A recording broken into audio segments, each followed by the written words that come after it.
Welcome to the Disney Parks Podcast with your hosts, Tony Caselnova from DisneyByTheNumbers.com and Parkhopper John from WDWParkhoppers.com. Keep your hands, arms, feet, and legs inside the podcast at all times. And get ready for the Disney Parks Podcast. Have you ever come to Orlando and you're the person that has to make all the dining plans, all the fast passes, get all the tickets? Well, we have a service that can help you do this. This is the best service. They are themeparkconcierge.com. You can call them up at 407-257-9973. Tell them your plans. They'll send you a little profile, get some information about you and your traveling party and what you want to do, what you don't want to do. And then they can set up a custom plan for you. And they'll take you around the parks. They'll make the dining plans. They'll get the fast passes. They'll take you to Walt Disney World. They'll take you to Universal. They'll take you to Busch Gardens, to SeaWorld, to Legoland, to all of those places. And they will do all of the work for you. Contact them at themeparkconcierge.com. Check them out on Facebook at facebook.com/Ramon VIP Concierge, or email them at ramon@themeparkconcierge.com. I am telling you, you will not be disappointed. And if you tell them the Disney Parks Podcast sent you, you'll get 10% off your order. All right, everybody, welcome to the Disney Parks Podcast. We have a tremendous show, a guest that we've been trying to get on for a while that we're very excited to bring you. Mr. Lee Cockerell is the former Executive Vice President of Operations for the Walt Disney World Resort. As the Senior Operating Executive for 10 years, Lee led a team of 40,000 cast members and was responsible for the operations of 20 resort hotels, 4 theme parks, 2 water parks, a shopping and entertainment village, and the ESPN Sports and Recreation Complex. And there's so much more. That's just scratching the very, very tip of the iceberg of how much and how incredibly important that Mr. Lee Cockerell is. And we have him here tonight. Ladies and gentlemen, Mr. Lee Cockerell. Welcome to the show, my friend. Well, thank you. It's good to be here. It is such an incredible honor and pleasure. One of the things that I do outside of the Disney stuff is I do leadership and personal development. I've read your books. I keep up with you. So you have not only invested in thousands and hundreds of other people and leaders across the world, you've invested in me. And if I didn't say this now, I would feel horrible. But thank you so much for what you've brought, not only to my life, but the life of leaders around the world. Well, thank you. That's very nice. The only reason I know everything is I'm old and I'm a grandfather. The older I get, the more that I realize I don't know half of what I thought I did. Yeah, I never did either. There you go. All right. So, Lee, we'd like to ask everybody that joins our show is how their journey with Disney began. So, how did your journey with Disney begin? Well, I got in the hotel business and started in 1965 with Hilton Hotels and worked for them for 8 years in Washington, Chicago, New York, L.A. Joined Marriott in 1973 when they had 35 hotels. That's it. Today they got 6,000. Worked for them for 17 years and became vice president of food and beverage operations for them. And then I got recruited by Disney in 1990 to go to Paris and be in charge of the food and beverage operations there and open all the restaurants and that sort of thing because I had a background in food. And I did that, and we lived in Paris 3 years. And then I got recruited to come to Orlando, where I was in charge of the hotels for 2 years. And then I became responsible for all the operations there for about 10 years before I retired. Wow. So that was a quick career. Wow. Yeah, I'm sure there were times it didn't feel like it was that quick. That's correct. My wife is she's in AV for a company that's housed inside it. Currently, she's working with a Hilton, but she's on property, and there are days. She says there's days.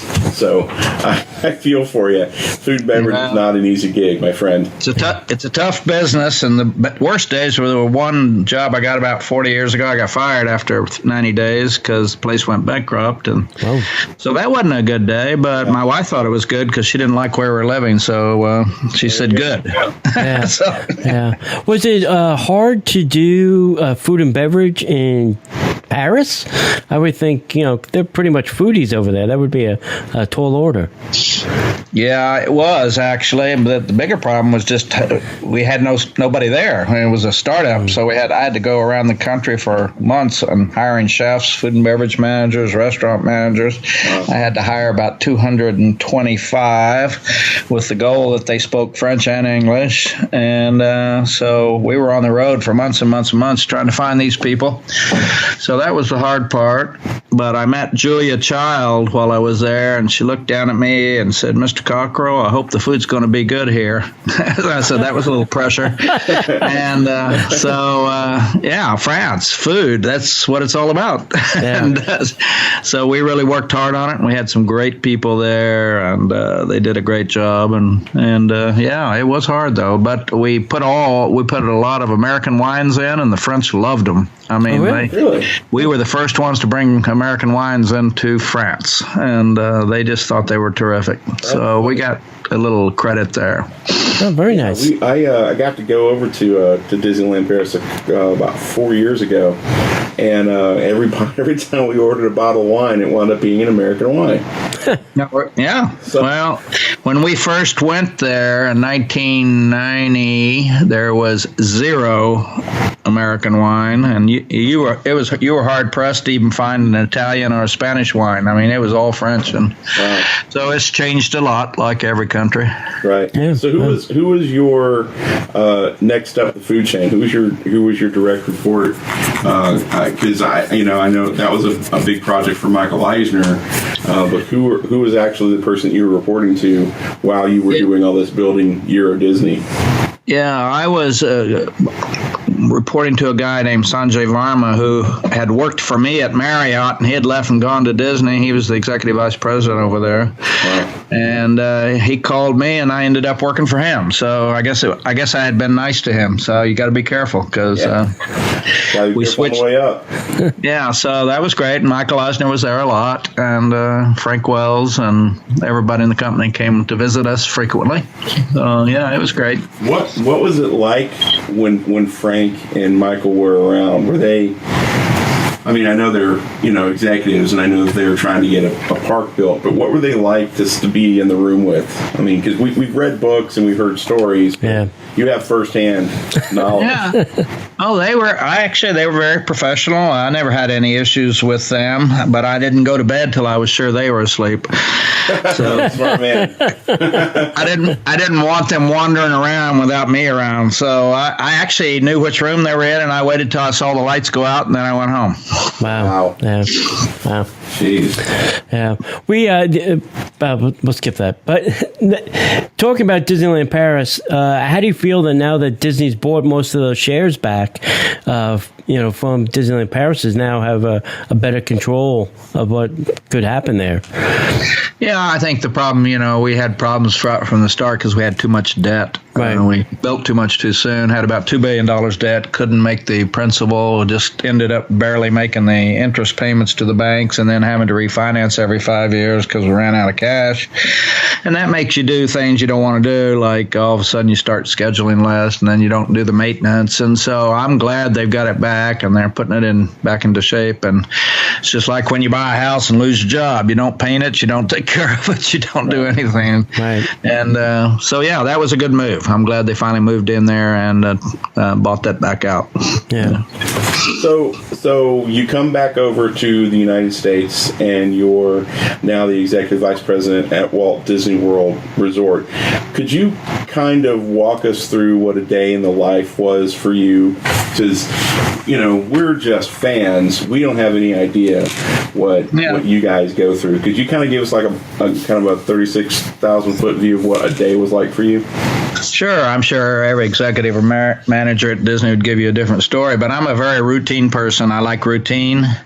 I got to work about 6:15 in the morning, and I didn't have any meetings till 8 or 8:30, so I had time to plan my day and week and answer my emails and get a handle on things before it all started for the day. And then I went to meetings. I scheduled time every week to go out into the parks for 3 or 4 hours, sometimes announced, sometimes unannounced. Sometimes I took my grandkids, so I'd look just like a guest. Right. And I just went out and experienced it and got feedback from them. They told me the kids' meals were terrible, so we worked on those. And the water fountain water wasn't cold, and I learned a lot from them because they're not bashful children. Right.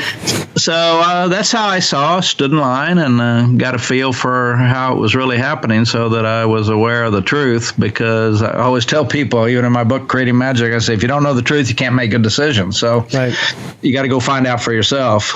And so I did that. And then, of course, occasionally we'd have a crisis like 9/11 or hurricanes or recessions, or where everybody had to work day and night to get that under control. And so there were great times, and there were times that were tough. And but on balance, it was great. Like anything in life, on balance, it was terrific. Were there bad days? Sure. And but I would say overall, most of my days were good. And I usually left at 5 o'clock and went to the gym for about an hour and 15 minutes, got home at about 6:45. Saw my wife very little during the week and spent the weekend with her. So that was kind of my life. I think sometimes you just got to, it's hard to get a lot of time off. I would tell you guys tonight, this is the latest I've ever been up. So wow. Not really. I stay up late on New Year's Eve. I go to bed at 10. When you're under a lot of stress and working like that, especially at Disney and any big brand, you really got to have a lot of energy. You got to be on your toes. Everybody's watching you and judging you, and they want you to be alert and paying attention to them. And so getting enough sleep was one of my tricks. Yeah, when I had worked for Disney in the 90s doing security, and I remember my managers kind of worked in like 12 to 16-hour days, and I'm like, don't you guys go home? Don't you have a wife or a family or something? I had a few of those, and especially at Euro Disney. I used to get to work around 5 in the morning and get home around 10:30 at night. Wow. The last 7 months before we opened, because the opening was brutal. The first 2 years before opening was great until the guests showed up, and then we had a lot of work to do. It was good. There's good and bad. There's times you got to go in the bunker and just work like crazy, and then that passes, and you can go have a better time after that. But there's time to put your head down. Yeah. So what would you say is the hardest or most challenging thing about managing, 40,000 people? There's got to be some difficulty with that. Well, there could be. I think the reason I didn't have a lot of difficulty, because I've kind of got this theory that if you hire the right people and take your time and have great people around you, and then you train them well and have a lot of clarity around your expectations for performance, and then create a culture where people wake up in the morning excited to come to work instead of waking up wishing that it was Friday already. And so those three things I think we do well at Disney. I think, as somebody said once, hire them right, train them right, and treat them right. And that's pretty much Disney. It's a business, and there's a lot of pressure, but overall, I didn't have too many. Biggest problem I ever had is when you had to let somebody go. That's what I hated most of all. A good person who wasn't performing anymore, or some reason their personal life got messed up and they couldn't do the job. Those are always difficult, but I guarantee you, if you take your time and surround yourself, I tell people I didn't know what was going on, but I had people around me who did, and I relied on them. Plus, I don't have a big need to full control of everything. I trust the people I hire because it takes a lot of time to get them, and then let them do their job, and then I try to figure out where to spend my time. And I spent it on making sure we were hiring the right people, that we were training people properly, and I tried to be a good role model for leadership and management. So, because as you know, everybody's watching us all the time and evaluating if we're walking the talk. So that was enough to keep me busy. I'll bet. Yeah. So, as an executive, did you actually find yourself going to the parks any to just go? Yeah, I went a lot, and I spent a lot of time in the parks and the resorts, and I did, because that's where the reality is. Right. And you can sit in your office and think everything's great. And I always tell people, you're never as good as you think you are until you get out there and experience it. And no, I really challenge all leaders to get out. And if you're in a call center, listen to calls from the customers, walk your operations, get to know the people, because that's where the truth is. The guests and the cast members will tell you what to do if you'll just get to know them and ask them. Right. Yeah. You don't have to hire any consultants. You got them already. Okay. Yeah, every day. Hundreds of them come through the turnstiles. Yeah. That's great. I mean, it's brilliant, and not just Disney, but I think more executives need to do that, because there's a lot of companies out there. Well, I mean, I could even anyway. There's some executives that I know need to get out and walk as a leader that talked about walking the shop floor. Yeah. And you better be careful. You better be careful not to point them out tonight. But not point anybody out. Yeah, no, I just no. Yeah, no, it's true. I tell people we need more teachers and less bosses. Just teach people like you do your kids. Don't boss people around. When you boss people around, you don't get the most out of them. Yeah, that's true. Yeah. So I think we read that you had about 7,000 leaders that were under you. So how did you motivate those 7,000 people to make sure they were going to go out and give that Disney experience, every single day? Yeah, well, I think the formula is pretty clear. First of all, I don't believe you motivate people. I think if everybody motivates themselves, so I try to hire the right people that are already motivated to do a great job and have a personal values where they wake up and do their job no matter what. And I'd say that's what we did. We hired the right kind of people. We tried to deal with people who weren't performing, and we gave them such good training. They felt good about themselves and had good self-esteem and self-confidence. And I guess we treated them right, and they did it because they wanted to, not because they had to. And that's what my goal in life is. I don't want to be in a job where I have to stand over people and make them do it because they're afraid of me. I want them to have an environment and a culture where they feel so good about things that they want to take care of the guest. And we have good training, and we have good onboarding, and so those kind of things. And of course, Disney most people are proud to say they work for Disney, and like we weren't selling cigarettes, or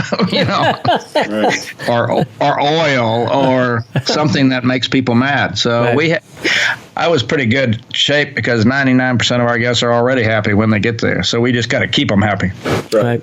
Yeah. That's right. I agree. We one of the things that I do on occasion is I'll drive for Uber or Lyft, just when I have some extra free time, and I wind up driving a lot of cast members because I'm local, and a lot of them are college program kids or cast members that have been around for a while, and a majority of them just love working at Disney. It's like their greatest joy in life is to be able to walk on property and do that. They've thought about it, they've dreamed about it, and that's all they wanted to do with their lives is work at Disney.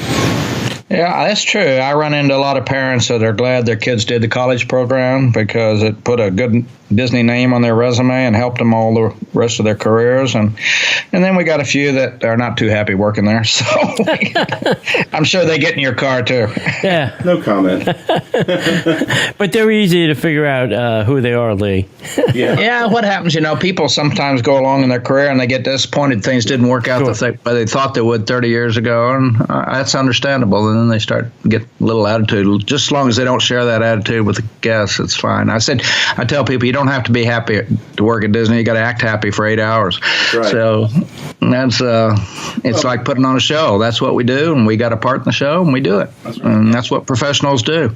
Right. And the reality is it's not just Disney. They're probably a lot of people are just unhappy. Period. You got that. That's my theory. 3% of the people are born unhappy, and they stay that way their whole life. Right. I think the number's higher, but I'm not going to argue with you. You probably know some. Might be some of your relatives. I may or may not be sitting across the desk from one. Go ahead. So what would you tell somebody, Lee, that says, hey, I want to go work for Disney? What would be some advice that you would tell them?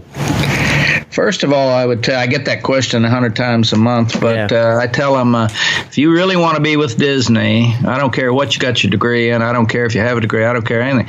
You just need to get in early and stay long, because if you stay out too long and you're out there and you start making a pretty decent salary, it's difficult to get back into Disney, because there's thousands of people waiting in line for a promotion. And so I would say get in early when you're young, 20, 21, 22, 23, and then show everybody how great you are, and actually be great with your attitude and being on time and doing your job and learning, and you'll probably get your break and you'll probably get into management. And so, that's what I think about is don't try to get in when you're 35 and you got a mortgage, 2 kids, and a house, and you can't move, and you're making too much money to get in, so because you can't afford to start at the bottom at that point.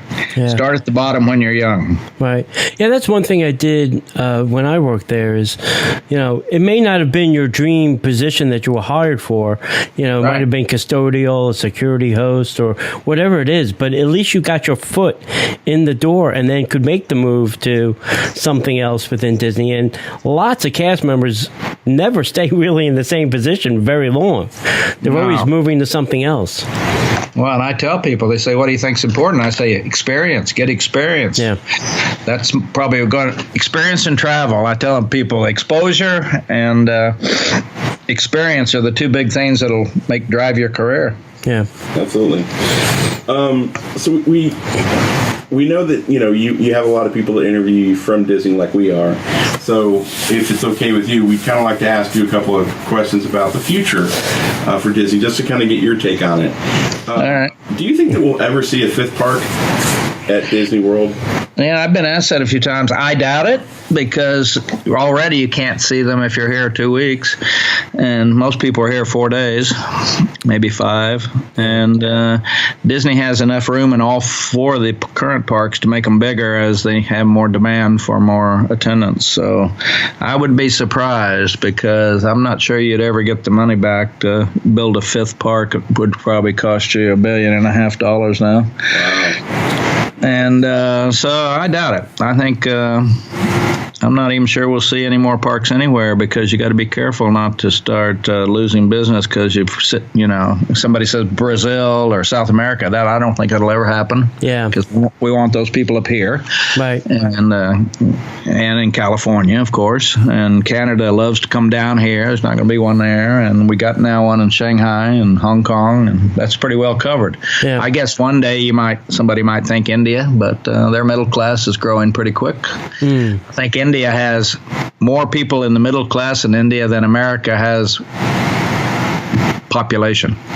Wow. There's 350 million middle class people in India. Wow. It's amazing. And the other thing, in China, there's 350 million or more people who speak English. Yeah. Right. So now I think we'll probably see just these 4. Yeah. And actually, Disney Springs has almost become like a park. It's so unbelievable. Yeah, you could definitely now spend a whole day there probably. Exactly. Yeah. And I know a lot of people that do that, their first day that they come, maybe they've come in the afternoon, they don't go to a park, they, spend their whole day at Disney Springs. So. Well, one lady told me she couldn't afford to go there. I said, take your kids to Disney Springs. They won't know the difference. They'll have a ball. Yes, I agree. Yeah, it's true. Especially especially during the holidays. Oh, absolutely. Yeah. So the other thing that's coming up is the new Star Wars Land, Galaxy's Edge. There's a lot of stuff going around on the internet that it's going to be this full-on immersive experience. Is Disney and the public ready for a full-on, immersive experience? Well, I think they are for Star Wars. This is unbelievable. I can't believe this thing's been around so long. I mean, this thing was... it's amazing, and I think they will. I think Disney will. That's why people come down here. They want a theme. They want to stay in a hotel this theme. They want they want the whole ball of wax, and it's really a special visit. That really, there's no place in the world where you can get it like you do here. I mean, there are other parks around the world, but this one is big and it's got more variety. And if you got teenagers, the girls can go off and do their thing, the boys, and meet up for dinner. And I mean, it's just amazing. And so So I imagine they're going to take a lot of advantage of that. And I don't know what it's going to be, but I expect it will be pretty amazing. Yeah. Okay, good. So as we wrap up your time at Disney, what do you feel is one or two of your lasting legacies that you've left with the company? Well, I really did a lot of work on developing the Disney Great Leader strategies because I wanted everybody to be on the same page. With 7,000 leaders, you can't have everybody doing their thing. So I took about a year to work with a consultant on that and put it. And that became the basis for my book, Creating Magic. And so I would say I instilled a lot of better thinking around leadership and management at Disney, at Disney World. And I still hear from people all the time that tell me they learned from my time management seminar, or they really appreciate the things that we started to focus on in leadership and how to be better leaders. And so I would think those kinds of things. I didn't know anything about the park business. I never worked in a park in my life, but it's, the same old story. Have great people, have well-trained people, and have a good culture, and focus on the customer. The guests are, when you do that, it doesn't matter what business you run. And sometimes companies forget that. I just had a terrible experience with American Airlines yesterday. I mean, I've flown up. I've had over 10 trips this month all over the world, Hong Kong, Russia, everywhere. And this guy, I had my carry-on bag. I've never had it taken away from me at the door. And this guy was so arrogant that, I will never fly them again. There's too many airlines. There's too many ways. And it just was annoying. And I was paying first-class fare. I paid first class $700 and some dollars. And he still just told me, well, that's too bad. And what was even more annoying, there was plenty of space in the first class cabin for my bag. Wow. So who knows? And he said to me, "I'm sorry, sir, that American Airlines is inconsistent in their policies." I'm going like, what? He said that to me. I about fainted. I said, well, I'll be consistent now. I won't be flying you anymore. Wow. Yeah, I'm not sure if I'm consistently going to pay you anymore. But that's how you lose business. You hiring the wrong person, you put them in a job where they got a little power, and they're going to show it off to everybody. Yeah. So American is on my list of new examples for all my speeches about poor service. Wow. Oh. You should have handed him a book. Yeah, I carry bookmarks with me, but I was so upset I forgot I had them. Right. And you will not be in a positive light in my next book. Thanks for playing. So now that you've gone from Disney, what have you, I could answer this question, but I would love to hear you tell everybody what you've been doing. You've authored several books. You're guest speaking, doing all sorts of stuff. What have you been doing? Tell me about the Lee Cockerell brand. Well, after I retired, before I retired, I got an agreement with Disney that they would let me write the book Creating Magic and put Disney on the cover. So that was kind of a miracle. Wow. Yeah. And because they haven't done that before. And so that was great. So that kept me busy for a couple of years because I had to have Disney Legal look it over, which, I got on the other side of the magic. And I like that. That's a great new phrase, Lee. I like that. Yeah. Creating Magic's in 17 languages now. Wow. It just came out in Russian and Chinese, Japanese. I mean, it's all over the world. And that's been really fun to see that. And then after that, Doubleday, Random House in New York, came and asked me to write a second book. And I said, no, I'm not writing another book. That's hard. And they finally talked me into it. So that one took 9 months. And they wanted it on customer service. So I wrote the book, The Customer Rules. Mm-hmm. And then time management magic's always been a thing for me, helping people get organized, because I think most people don't have a good system for keeping up with everything, keeping their whole life under control. Right. And last, I wrote one on career magic, which is about helping people understand all the obstacles you're going to face in your life. Right. And how to deal with them. Don't overreact. Don't just pick yourself up. I'm a good example. I started out no college degree. I got as a waiter. I got in management training. I got passed over once. I got fired once. And it all turned out fine.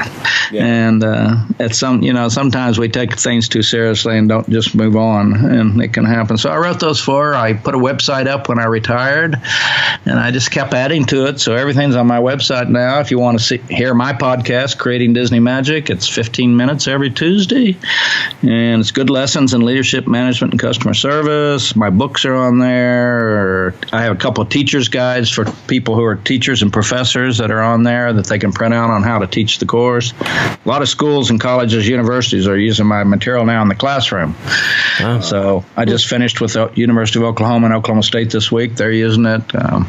Rollins College uses it. UCF uses it. Many all over the country. And I'm working on getting time management into high schools to teach kids about getting organized when they're before they go off and try to keep up with the world and be on time to work and their marriage and children and all the things that happen. So that's been fun to think about because they're pretty responsive to it when we show them. Right. So that's what I do, and I go speaking, and I just came back from Hong Kong, had a speech there, and I was in Australia 3 weeks ago for a speech there, and so it's been fun. I meet a lot of very interesting people and companies that I had no idea about, and my wife goes with me. Priscilla comes along if she likes where I'm going. And so we have a good time, and it's been fun. And what are you going to do after you retire? If you lay on the couch and watch Kim Kardashian, or that's not going to, then you die in about 6 months. Somebody told me don't watch TV during the day, Lee. I said, that's a good idea. Yeah. I had an uncle who was a police officer in New York City, and he always used to tell me, retire to what? Yeah, exactly. Somebody asked today, sent me a note and said, we'd like to buy your house. I said, well, where would I live? I mean, come on. Yeah. Crazy. Yeah. One last crazy question. If Disney asked you to come back in some executive position, would you come back? Oh, no. I'm as happy as I've ever been. When you get in your own business and you're your own boss and you make your own decisions, you can't go back. Yeah. Impossible.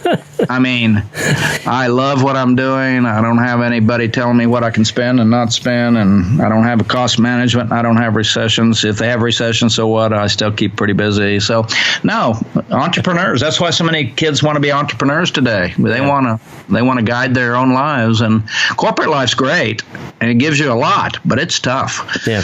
I mean, it's tough, especially companies like Disney, I'm sure, and Apple and Google and Costco. Those are companies that really you work hard, and I'm really enjoying what I'm doing now. So, yeah. We're very excited about what you're doing now, and it's been great to read the blog and listen to the podcast and stuff. For somebody who's retired, I think you're super busy, and that in and of itself is inspirational.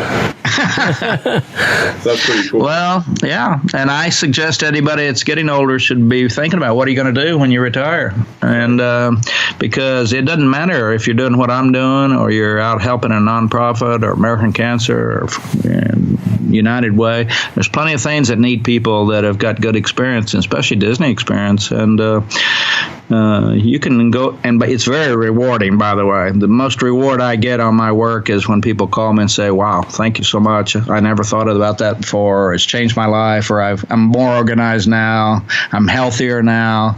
Right. I have a better relationship at home with my kids and wife. And those are good things because people just, all they know is what they know. And when somebody comes up and tells them something, hey, here's some things I learned over 50 years. Maybe you ought to be thinking about them before you get in trouble. So it's fun. Yeah, great. So where is the best place that people can find you on the internet? Well, you can go to my website, which is Lee Cockerell, COCKERELL.com, and I keep everything right there so I know where it is. Smart move. When I have videos on there, I have seminars that I teach. It's everything. Yeah. Okay, good. It's amazing. Yeah. Yeah, so this has been fantastically. I mean, we learned a lot, and hopefully the audience has learned some stuff too. So I am sure that there will be another chapter of Lee Cockerell coming soon, whether it's a book, a lecture, or some management series or something. I'm sure you have something else in store for us all. So, well, I'm working out every day because there's only one big issue after you retire. Yeah. Only one last performance, and I don't want to have that one yet. Yeah. So we're waiting for the next book or whatever you got coming for us. But we want to thank you for your time and coming on the show and telling us all these great things and great stories. So we appreciate it a lot. You're welcome. Thanks for having me on. All right. Thanks for staying up late. Yeah. Yeah. All right. As we like to say around here, we'll see you in the parks. The Disney Parks Podcast is not affiliated with the Walt Disney Company. All Disney parks, attractions, lands, shows, event names, etc. are registered trademarks of the Walt Disney Company. Like a bolt out of the blue, fate steps in and sees you through. When you wish upon a star, your dream